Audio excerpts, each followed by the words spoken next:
मित्रों, राधे राधे। मित्रों, आज हम ज्योतिष में ज्ञान की श्रृंखला को आगे बढ़ाते हुए मिथुन लग्न में गुरु का 12 भावों में क्या फल होता है, इस पर चर्चा करेंगे। मित्रों, जैसा हम जानते हैं, मिथुन की लग्न में गुरु की जो दृष्टि है 5, 7वीं, 9वीं दृष्टि होती है और मिथुन लग्न में गुरु अपने अच्छे परिणामों को देता है। देखते हैं मित्रों, अभी मैं आपको आगे चलने के बाद गुरु का एक, जैसे मैंने पिछले वीडियो में आपको एक उपाय बताया था बुध का, मंगल का, ऐसे मैं एक गुरु का उपाय भी बताऊंगा कि जिनका गुरु अच्छा ना हो वो उस गुरु को कैसे अच्छा करें अपने जीवन में, कैसे उसके अच्छे परिणामों को लें और कैसे लाभ उठाएं, ये मैं बताऊंगा। वीडियो पर बने रहिए। जानकारी लेने के लिए हमारे चैनल को सब्सक्राइब करिए, लाइक करिए और शेयर करिए और हमें जो सुझाव है अपने दीजिए ताकि हम आपको और अच्छे से अच्छी जानकारी उपलब्ध करा सकें। देखते हैं, गुरु जब लग्न में बैठता है हमारे, तो लग्न में बैठा हुआ गुरु हमको बहुत ही भाग्यवान, बुद्धिमान, स्वास्थ्य हमें अच्छा प्रदान करता है, हमें पूर्ण रूप से निरोगी बनाता है। ऐसे व्यक्ति अपने जीवन में एक अच्छा आत्मसम्मान लेके आते हैं। यहाँ से पंचम दृष्टि हमारे पुत्र भाव पर डालता है, हमारा पुत्र भाव अच्छा होता है, हमें अच्छे संतान की प्राप्ति होती है। सप्तम भाव, सप्तमी दृष्टि से हमारी पत्नी अच्छी होती है, गुणवान होती है। नवी दृष्टि हमारे भाग्य भाव पर डालता है, हमारा भाग्य को मजबूत करने वाला होता है, हमें भाग्य से बहुत सी चीज़ों की प्राप्ति कराने वाला होता है। देखते हैं, गुरु जब द्वितीय भाव पर बैठता है, तो द्वितीय भाव पर जब गुरु बैठता है तो ऐसे व्यक्ति जीवन में परिवार का अच्छा आनंद लेते हैं, उनकी वाणी अच्छी होती है, प्रभावशाली होती है, वो धनवान होते हैं, उनका स्वास्थ्य अच्छा होता है। यहाँ से पंचम दृष्टि हमारे छठे स्थान पर डालता है तो हमें निरोगी रखने वाला होता है, हमें अच्छा स्वास्थ्य देने वाला होता है। सप्तम दृष्टि से हमारी आयु लंबी करने वाला होता है और नवम दृष्टि हमारे कर्मेश पर पड़ती है तो हमारा व्यापार अच्छा होता है, हमारा पिता का सुख अच्छा होता है, जीवन में हम अच्छे धन वैभव का आनंद लेने वाले होते हैं। तृतीय दृष्टि पर जब गुरु हमारा बैठता है तृतीय भाव पर, तो पराक्रमी होते हैं, छोटे भाई बहनों के सुख वैभव में वृद्धि करने वाले होते हैं। यहाँ पर बैठा हुआ गुरु हमें अच्छा संगीत कला में रुचि लेने वाला होता है, ऐसा व्यक्ति अच्छा गायक भी हो सकता है। यहाँ से पंचम दृष्टि हमारे पत्नी स्थान पर पड़ने के कारण हमारा पत्नी का स्थान अच्छा होता है, अच्छी पत्नी प्राप्त होती है। सप्तम दृष्टि हमारे भाग्य को मजबूत करने वाला होता है। नवम दृष्टि से हमारे आय में वृद्धि करने वाला होता है, बड़े भाई का सुख प्रदान करने वाला होता है।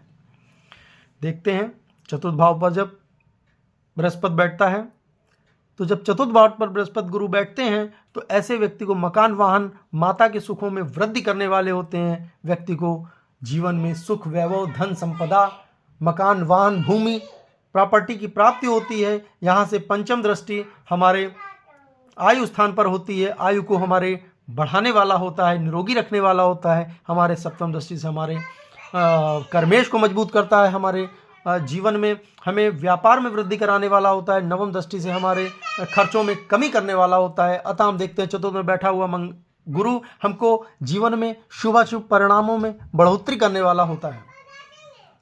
अब देखते हैं, जब पंचम भाव पर गुरु बैठता है तो ऐसा व्यक्ति संतान सुख में वृद्धि होती है। ऐसे व्यक्ति की अधिकतर प्रथम संतान पुत्र पैदा होती है, किंतु उसकी पढ़ाई में कुछ रुकावटों का सामना करना पड़ता है। यहाँ से पंचम दृष्टि हमारे भाग्य पर पड़ती है। ऐसा व्यक्ति परोपकारी भी होता है, धार्मिक भी होता है, धार्मिक कार्यों पे बढ़ चढ़कर हिस्सा लेने वाला होता है। ऐसा व्यक्ति सप्तम दृष्टि आय स्थान पर पड़ती है और हमारे आयु को बढ़ाने वाला होता है, बड़े भाई को सुखों में वृद्धि करने वाला होता है, मित्रों से लाभ कराने वाला होता है। नवम दृष्टि से हमारे आत्मविश्वास, हमारी अपने व्यक्तित्व को मजबूत करता है, जीवन में हमें शुभ लाभ देने वाला होता है। अब देखते हैं, जब षष्ठम भाव पर गुरु बैठता है, तो षष्ठम भाव पर गुरु बैठता है तो ऐसे व्यक्ति के शत्रुओं से वो विजय प्राप्त करता है, उसके रोग उस पर हावी नहीं हो पाते। ऐसा व्यक्ति निरोगी होता है, ऋण न लेने वाला होता है, या अगर ऋण लेता है तो भविष्य में बहुत जल्दी चुकता कर देता है। ऐसे व्यक्ति गुरु पर यहाँ पर षष्ठम भाव पर बैठा हुआ और पंचम दृष्टि से हमारे कर्मेश को, हमारे व्यापार को मजबूत करने वाला होता है। सप्तम दृष्टि से हमारे धनों को, व्ययों को कम करने वाला होता है और नवम दृष्टि से हमारे धन के आवागमन बढ़ाने वाला होता है। अब देखते हैं, गुरु जब सप्तम भाव पर बैठता है तो ऐसे व्यक्ति को जीवन में सुंदर जीवन साथी की प्राप्ति होती है, गुणवान होती है, उसकी धर्मपत्नी अच्छी चरित्रवान होती है। यहाँ से पंचम दृष्टि छोटे भाइयों के सुख में वृद्धि करती है, आय में वृद्धि करती है। सातवें दृष्टि से हमारा आत्मसम्मान, हमारा पर्सनैलिटी मजबूत करने वाला होता है, और नवम दृष्टि से छोटे भाई बहनों का भी सुख प्रदान करने वाली होती है। अब देखते हैं अष्टम भाव पर जब हमारा गुरु बृहस्पति बैठता है तो अष्टम भाव पर बैठा हुआ गुरु बहुत अच्छे परिणाम जीवन में नहीं देता। अष्टम भाव पर जब गुरु बैठता है तो ऐसे व्यक्ति को जीवन में बहुत से रोग ऋणों का सामना करना पड़ता है, उसकी आयु भी क्षीण करता है। यहाँ से बैठा हुआ गुरु बृहस्पति पंचम दृष्टि से खर्चों को बढ़ाता है, सप्तम दृष्टि से जो उसकी धन भाव पर पड़ती है तो कुछ धन का भी व्यर्थ व्यय कराने वाला होता है, और नवम दृष्टि से भूमि मकान वाहन के सुखों में भी कमी करने वाला होता है। अब देखते हैं गुरु बृहस्पति हमारे जब भाग भाव पर बैठते हैं, नवम पर बैठते हैं, तो ऐसा व्यक्ति धनवान होता है, परोपकारी होता है, धार्मिक होता है, ईश्वर में पूजा पाठ में रुचि रखने वाला होता है, धार्मिक कार्यों में बढ़ चढ़कर हिस्सा लेने वाला होता है। ऐसे व्यक्ति जब नवम में गुरु बैठता है तो उसकी दृष्टि पंचम हमारे लग्न पर होती है, हमारा लग्न को मजबूत करता है, छोटे भाई बहनों के सुखों में वृद्धि करता है, और शिक्षा और पुत्र संतान के योगों में वृद्धि करने वाला होता है। अब देखते हैं जब दसम पर गुरु बैठता है तो ऐसे दसम पर अपनी राशि में स्वग्रही होकर बैठा हुआ गुरु यहाँ पर बैठकर हंस योग बनाता है, जो हमारे जीवन में बहुत मान सम्मान प्रतिष्ठा का सूचक होता है। ऐसा व्यक्ति बहुत अच्छा व्यापार करता है या नौकरी करता है तो नौकरी में भी बहुत अच्छा पद प्राप्त करता है, और यहाँ से उसकी पंचम सप्तम नवम दृष्टि सब बहुत शुभ मंगलकारी होती है। पंचम दृष्टि से वो हमारे धन में वृद्धि करने वाला होता है, सप्तम दृष्टि हमारे भूमि मकान वाहन माता के सुख पर पड़ती है, उसमें भी वृद्धि होती है, और नवम दृष्टि से हमारे रोग ऋण और शत्रुओं में कमी करने वाला होता है। तो यहाँ पर बैठा हुआ गुरु हमारे जीवन में हंस योग बनाता है, उसके द्वारा हमको बहुत सुख वैभव मान सम्मान धन संपदा की प्राप्ति कराने वाला होता है। अब देखते हैं गुरु जब एकादश भाव पर बैठता है तो ऐसे व्यक्ति को अचानक ही आर्थिक सुधार विवाह के पश्चात देता है। ऐसे व्यक्ति की पत्नी होती अच्छी है लेकिन उससे मतभेद बने रहते हैं, किंतु यहाँ पर बैठा हुआ गुरु इसकी दृष्टि शुभ मंगलकारी होती है। यहाँ पर बैठे गुरु की पंचम दृष्टि हमारे छोटे भाई बहनों के सुख में भी वृद्धि करने वाली होती है, सप्तम दृष्टि से हमारे शिक्षा के लिए भी अच्छी होती है, और नवम दृष्टि यहाँ पर बैठकर हमारे जीवन साथी के लिए ठीक होती है, लेकिन कुछ वाद विवाद कराने की स्थितियाँ उत्पन्न करता है। अब देखते हैं द्वादश पर जब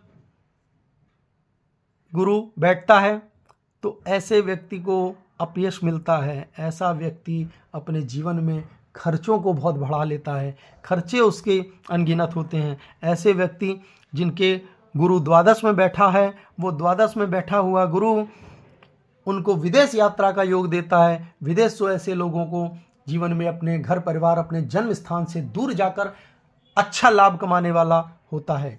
यहाँ से उसकी दृष्टि पंचम हमारे चतुर्थ भाव पर पड़ती है, तो ये पंचम दृष्टि अच्छी है, हमारे भूमि वाहन में वृद्धि करने वाली होती है, किंतु उसकी सप्तम दृष्टि और नवम दृष्टि हमारे लिए अच्छी नहीं होती। द्वादश में बैठा हुआ सप्तम दृष्टि उसकी हमारे छठे स्थान पर होती है, हमारे रोग ऋणों को कुछ हद तक बढ़ाने वाला होता है, और नवम दृष्टि से हमारी आयु और हमारे साथ कोई अकस्मात एक्सीडेंटल चीज होने की संभावनाओं को जन्म देता है। तो मित्रों, गुरु का हमारे जीवन में बहुत रोल है। अगर गुरु लग्न में बैठा है, गुरु हमारे केंद्र भावों पे बैठा है, तो जीवन में हमें बहुत सी ग्रहों की नकारात्मकता मिलती है, लेकिन अकेला गुरु उन सब की नकारात्मकताओं को दूर करने की सामर्थ्य रखता है। तो गुरु के ये जो प्रभाव मैंने बताए हैं, ये उसकी दशा, महादशा, अंतरदशा में आपको देखने को मिलते हैं। अब हम बात करते हैं मित्रों कि गुरु को कैसे अच्छा और अच्छा बनाया जाए। तो जीवन में हम ये देखते हैं कि गुरु के लिए हमें प्रत्येक गुरुवार को केले के पेड़ में हल्दी मिला जल देना चाहिए। और सोमवार से शनिवार तक पीपल के वृक्ष में हल्दी मिलाकर अगर हम जल देते हैं तो हमारा जीवन में गुरु बहुत अच्छा होगा और बहुत शुभ परिणामों को हमको देगा, हमारा जीवन सुखमय होगा। ऐसी